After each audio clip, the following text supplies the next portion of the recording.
Dando sequência aqui aos conteúdos extra do nosso guia 2023 salarial aqui da Iocto, trouxe aqui para a roda de conversas a Tássia e a Beatriz. Tássia, seja muito bem-vinda. Bia, seja muito bem-vinda. Eu sou a Beatriz, sou consultora dentro da Iocto. Eu sou a Tássia, eu também sou consultora aqui desde 2021 e vamos bater um papo aí. Gente, quando a gente fala em expectativa salarial, é sempre um elemento muito que gera muita discussão, né, durante o processo seletivo e principalmente ao final deles, quando a tão esperada oferta chega para um candidato. E a ideia aqui é a gente trazer elementos de reflexão, né, para candidatos e também da perspectiva de empresas quanto à negociação salarial. E a primeira pergunta que eu faço aqui, talvez, Bia, se você puder começar. A negociação salarial, ela acontece só no momento da oferta para o candidato? Conta um pouquinho para mim a tua visão. Então, Paulo, não, a negociação salarial ela pega todo o processo seletivo, desde o momento em que a posição ela chega no candidato até o momento em que de fato a oferta é feita, né? Então, a apresentação da posição, a importância de você estruturar essa apresentação, essa divulgação, a importância de cuidar de todo o processo seletivo, garantir a experiência do candidato, entender o que entra nessa expectativa salarial, né? O que entra nessa trajetória desse candidato, falando dessa questão específica da remuneração.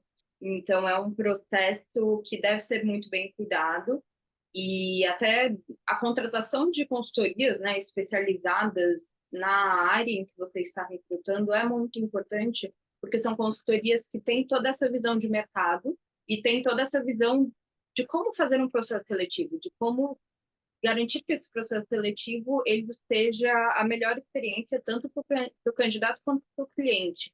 Então, realmente é um processo bem longo de negociação salarial.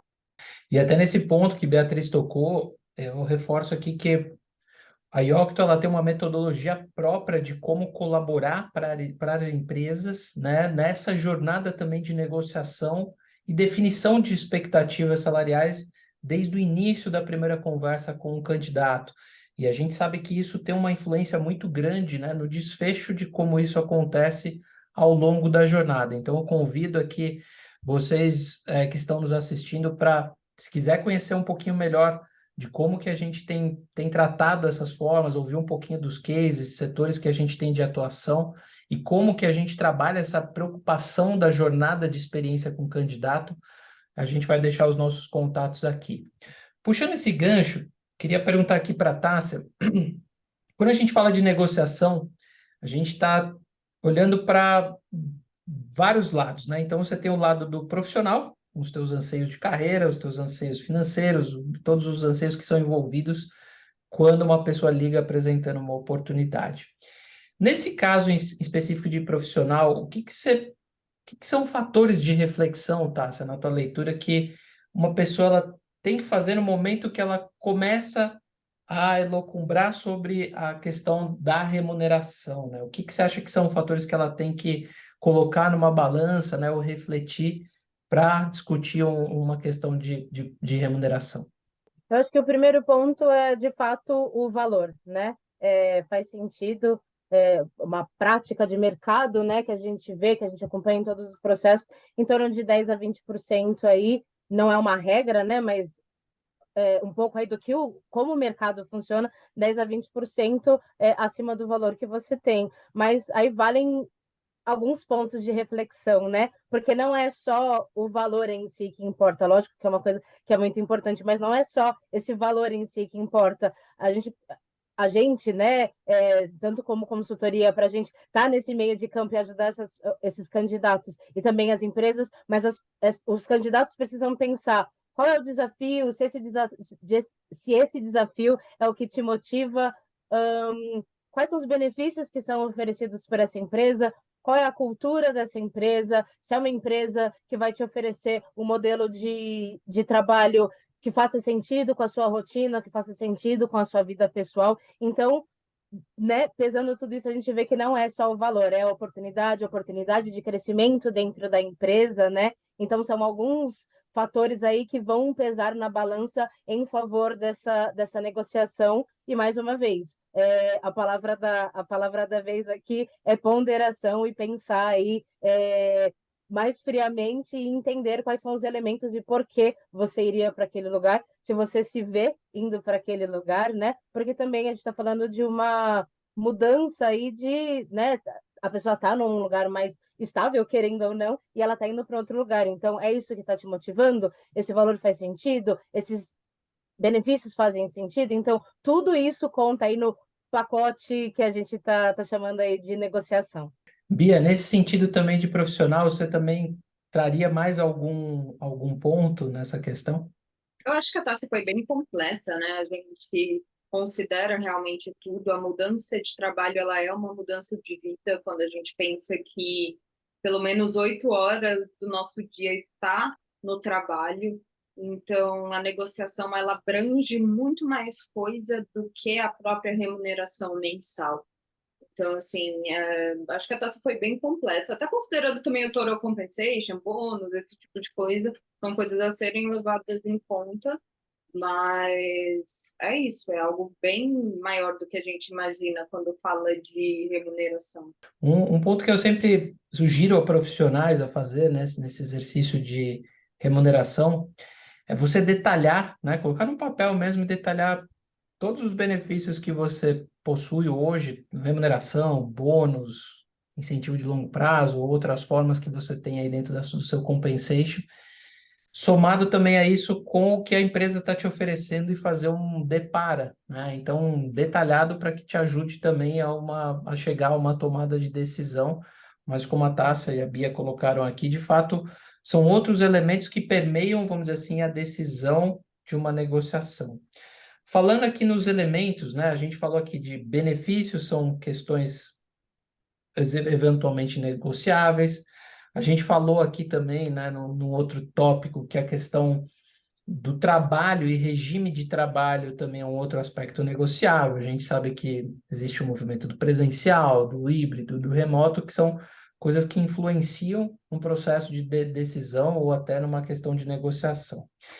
A gente já se deparou aqui, nós consultores, com muitos candidatos, né, que travaram eventualmente momentos onde receberam uma oferta e aquela oferta, por algum motivo, não era atrativa, mas não sabiam como lidar com essa situação, né, diante vamos dizer assim, do momento crítico, né, de um processo seletivo, e que muitas vezes a postura ou forma de comunicação impactava negativamente o candidato a seguir, né, no processo por alguma decisão.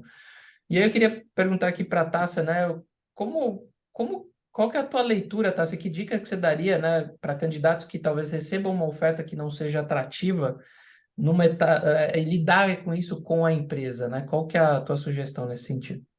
O grande ponto aqui é a comunicação, né? É uma via de mão dupla, né? Tanto da empresa quanto do candidato. Seja transparente, né? Com a empresa, traga seus pontos, né? Embasados. Essa oferta que você está me fazendo não faz sentido por esses motivos. Lógico que com ponderação e bom senso, né?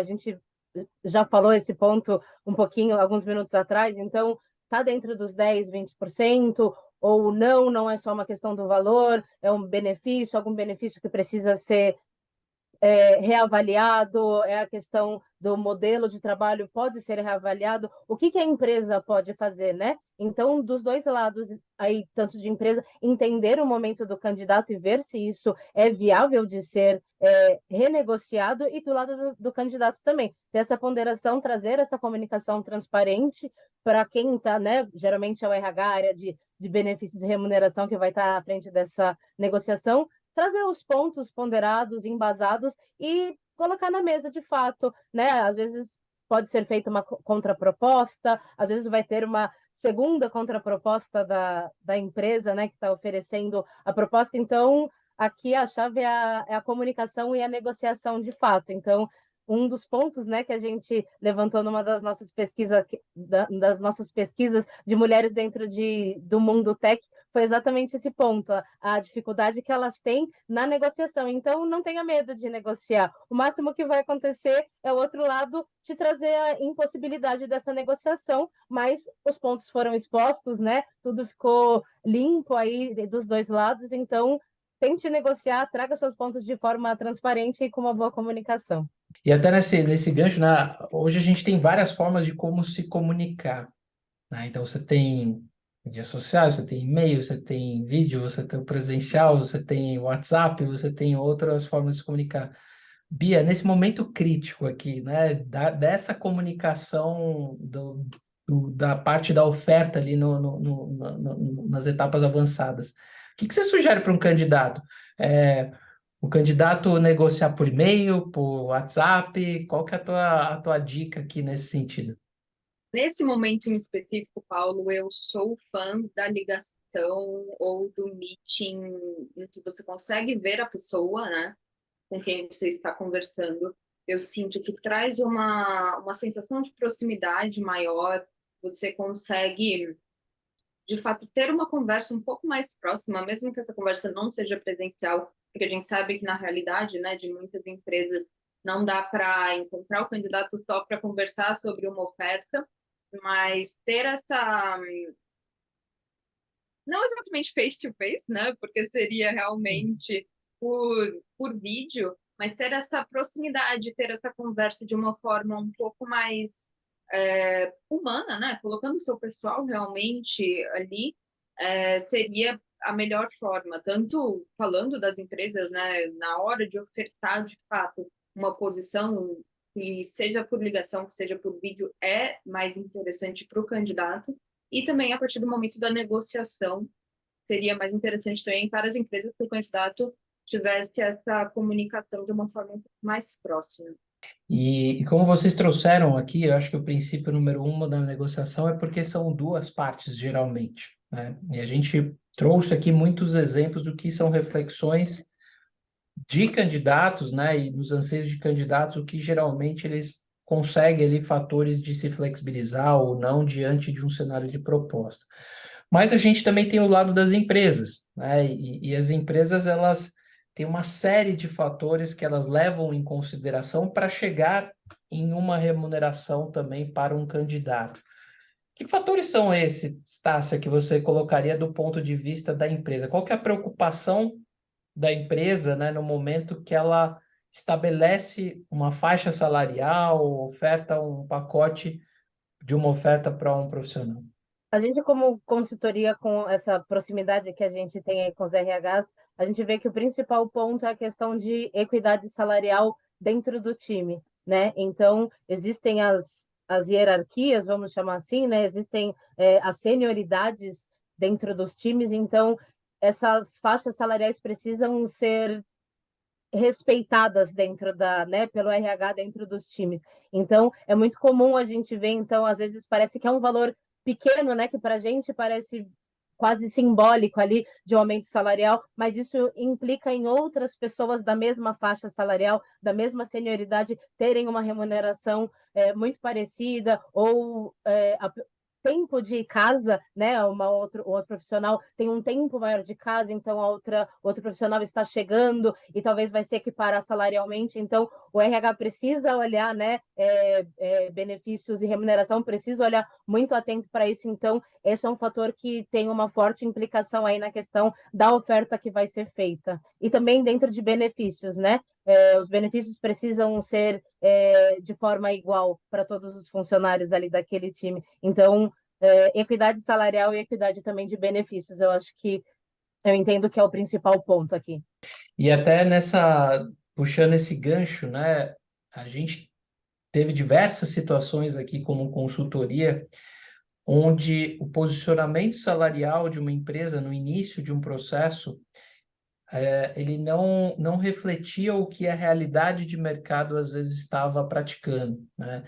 E eu acho que a nossa postura como consultoria, a gente tem alguns cases aqui como elemento, nunca trabalhar, olha, você está abaixo da faixa, né? A gente explora o mercado, a gente entende indicadores de mercados, onde que estão, mercados que estão mais atrativos, mercado que não, e tenta trazer isso para as mesas de negociação à medida que a gente evolui o processo seletivo, sempre com a mentalidade de trazer alternativa diante dessas, vamos dizer assim, limitações que todas as empresas possuem.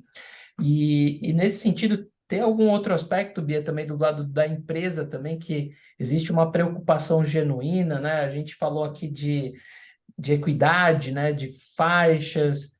Eu já vi empresas falando da questão de formação, né? Que às vezes a pessoa não ter a formação é impeditivo também dentro dessa equiparação, mas tem algum outro elemento também que você considera importante quando uma empresa vai à frente com um candidato? Eu acho que as empresas, antes de abrir uma posição, elas precisam ter muito claro o que é necessário para essa vaga, né? Então, assim, a gente fala de experiência, a gente fala de cursos, e também estarem abertos a avaliar profissionais como um todo, porque muitas vezes a gente tem um perfil perfeito que a empresa tem em mente, e os profissionais do mercado não são profissionais que atendem todos esses requisitos, ou atendem, mas não estão na faixa salarial que a empresa busca. Então, a partir do momento de uma oferta, a empresa também considera quanto que essa pessoa terá que ser treinada, quanto que eles gastarão a partir de cursos, caso não seja o perfil ideal com que eles estão buscando, o tempo também de como que essa pessoa ela vai se adequar ao time, aprender um produto novo, se for o caso. Então, tem muitos fatores nesse sentido envoltos no que a gente chama de negociação salarial. E também a questão do que a gente já trouxe, né, de olhar para o mercado. Então, o nosso guia, né, puxando aqui para o que a gente está fazendo inicialmente, ele é um guia baseado em dados. E como você mesmo comentou, Paulo, quando nós defendemos alguma faixa salarial para a empresa, em alguma posição específica, nós estamos apresentando dados. Então, é importante que a empresa ela faça esse estudo de mercado também, para entender a senioridade que eles precisam e a senioridade que se encaixa com o time deles. Então, é um processo de fato, entender o mercado que eles estão trabalhando.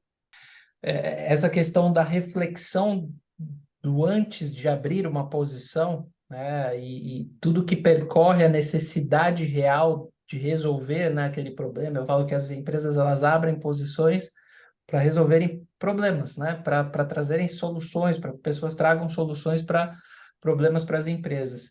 É um ponto primordial de ponto de partida, porque você consegue refletir se uma pessoa que está como um potencial poderia atender ou não, a situação da área requer alguém que precisa de alguém já pronto, e isso, consequentemente, vai refletir numa remuneração maior, né? Então, acho que a gente tem diversas variáveis aqui que elas são importantes, e só elencando de novo, né, que quando você contrata uma consultoria de recrutamento, no caso especialista como a Iocto, todos esses aparatos de consultoria, de perguntas, de reflexão, eles estão sendo levados em consideração no momento do briefing de uma posição, que é quando a gente inicia o trabalho, né? Então, a gente faz esse exercício de reflexão com o gestor, com você, com as pessoas de RH, né? E também já com um pouco de termômetro do que o mercado está se comportando diante daquela posição.